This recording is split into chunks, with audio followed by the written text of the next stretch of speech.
Hi, welcome to the Flutter Multi-Window Football Challenge. So I recently wrote the third edition of my book Flutter for Beginners, and as part of that you're constantly looking at how people are coding and what kind of applications are current, so that you can then make sure that your examples in the book align to that. And one application that really caught my eye is where someone had written some code for a beautiful orb. You can see the green orb kind of glowing there on the left. I can't code graphics like that, it was gorgeous. But what really caught my eye was when they opened another window. The second window had a red orb in it, but then the two windows interacted with each other. Now that's something very rare that you'd ever do. There's no real need for that, to have two windows on one system that they really know about each other but interact with each other. There's not many applications where that would be useful, which is why it makes it intriguing and something that I wanted to try with Flutter. And so I thought what I'd do is make a little bit of a football app. Now, I wrote 10 years ago a game called Soccer Time, which is where you could manage a football team called Hatfield Town from England, manage them and be the chairman for them and take them through the league. Now what I did was I wrote that in a language that was very specific to the Windows Phone platform, and if you may not even remember the Windows Phone platform, which is why that's a bad idea. What I learned over the years since that is that it's much better to write your applications or your games in a cross-platform programming framework. And the one that I've settled on, one that I enjoy the most by far, is Flutter. Flutter allows you to write one piece of code that works on mobile, so iOS and Android, works on web, and works on desktop apps like Windows, Mac and Linux. It's one piece of code that moves between them, and the beauty of that is that then if another platform comes along and takes over, say potentially Fuchsia from Google, then you can move your code onto that and you're not trapped in anymore. So I really enjoy Flutter. So I really like the idea of trying to do some kind of multi-window thing for Flutter to show how good that is. And I thought, well, I'm not good at graphics. I love football. Oh, I happen to have these football graphics that I can use. I mean, they're not great. You can see from this, they're not great. I drew them in Paint 10 years ago, but at least it gives me a starting point. And so I thought I'd put together a little bit of a football game using multi-windows. So yeah, as I said, Soccer Time was my inspiration. So let's have a quick look at some Flutter code. So Flutter code is written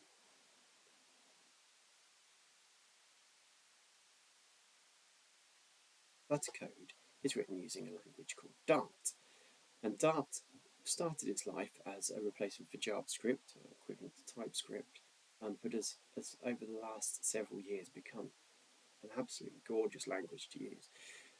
Really well designed, and I've come from a background of TypeScript and Java, and I really like using Dart. I think it's a cracking language, and Flutter builds really nicely on it. They work really well together, both being Google products. Flutter is an open source product but driven by the Google community. So like any Flutter app, it starts with a main method because that's how Dart starts, and then it runs my player screen. Now my code here is incredibly dirty.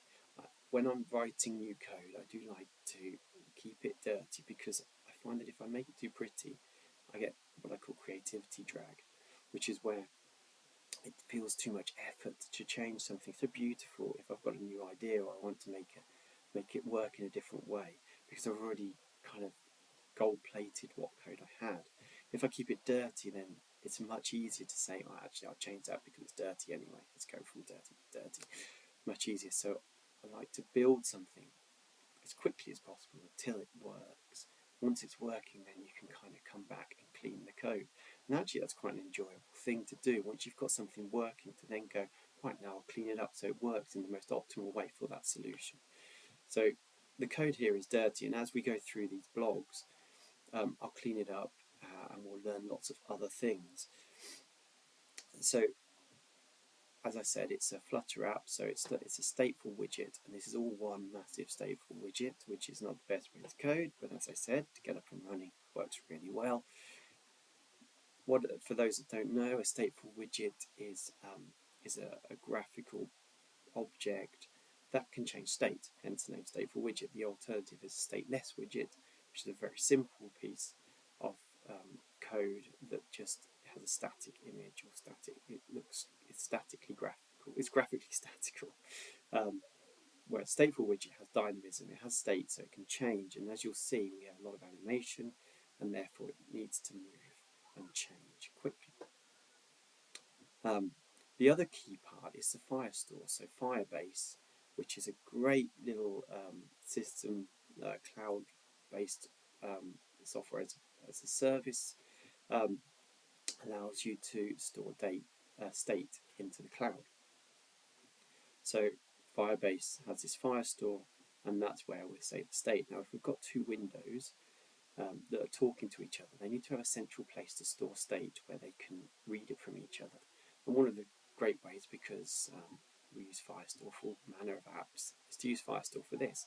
So the two windows will share their information about where they are on the screen, what size they are into Firestore, and then all of the other windows will listen for that information. And Firestore is brilliant for sending out updates.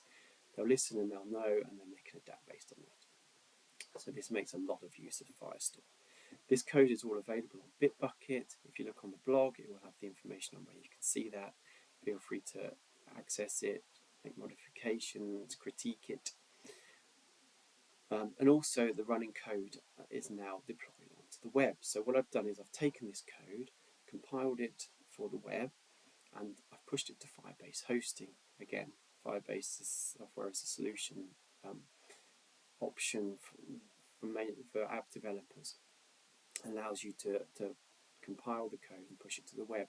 Now, I said that Flutter can work for mobile apps, for desktop apps, and for the web. I always like to start first with the web. The reasons being many. The first one being that you don't have to set up an emulator or simulator like you would have to with the mobile apps to try it out. Secondly, the memory usage on your laptop is much lower because you're not running an emulator or simulator, you're just running a browser window when you want to run it. And thirdly, it's really quick to release. You don't have to go through an app store or Play Store to get it reviewed, which can take a long time, believe me. You just deploy it to the web and there it's live. It's just a website instantly. So it's a really good way to prototype stuff. So for this multi-window thing, for the first version, using the web, and future versions, we'll move so that we can look at things like reusing the same code solution on many platforms, so the web, Windows, Mac, iOS, Android. But also we'll look at lots of other things. We'll look at data serialization, how the animations work. We'll look a bit more in detail at the Firestore. We'll look at how we shared device information. We'll look at how we got that web hosting working, and potentially we'll look at some complex maths, because whenever you write a game, you need a bit of complex maths. So let's get on with the actual demo. So as I said, I've deployed it, and feel free to run this yourself. The graphics are great, as I promised, but I'll show the example. So here we are. We've opened the first window. That first window I said to Firestore, are there any other windows open on this machine? Firestore said no. So it said, right, well, I'll be a goal. Okay, we can just sit there as a goal. But now let's add another window. And this window I said to Firestore, oh, is there already another window open on this machine? It said, yes. It said, oh, okay, well then I must be a player because the first window is a goal. Well, that makes a lot of sense, but let's actually see how Firestore is working in the background. So here is the Firestore, and you can see there is one document in the Firestore, which is our document. That's not happy. And you can see that there's a goal and there's a window. Okay, well that's working. But what you can also see is as soon as I move this, you see an orange, it's flashing. It's because it's updating the information. That information is going up to the Firestore, and then the goal is receiving it and adapting based on it. And so you can see the player and the goal are moving around. That's also true if I change the height, because obviously the player is centered on the window. So if the height changes, the player position changes as well. You can see they're moving around. Now I have this beautiful kick button here, If I press that, it will drop a timestamp in to say when the kick is going to happen. And then both of the windows base their animations off that. You can see how accurate that is, because if I overlay them, there's almost no gap between the ball animation on the first window and the ball animation on the second window. That's all well and good, but because now we've got this in a very scalable way, we can actually chuck in a load more windows and just see how they all talk to each other as well. So here we go, I've got several players here. Let's line them up so the passing actually makes a bit of sense. And what they'll do is they'll chain their kicks together, so that one kick will go to one player, and then the next kick will go to the next player, and the next kick will go to the next player. So now we're running 4 instances of our Flutter app. See that if you overlay them, then the animations still line up quite beautifully. See that the flow runs from one to the other to the other. And there we go. It's a shame that that player's missing their kick, and I can tell you why. That's because I haven't centered that. The goal is rotating around a centre point, around an edge point rather than the centre point. So that's a fix we can do later. So that's it. That's my quick demo of how you do multimodal, multi-window information sharing on a Flutter app. And so hopefully you join me in the next one, where we'll perhaps add a defender, and we'll make the players red, because I'm a Middlesbrough fan. It's upsetting that they're playing on white. So thank you.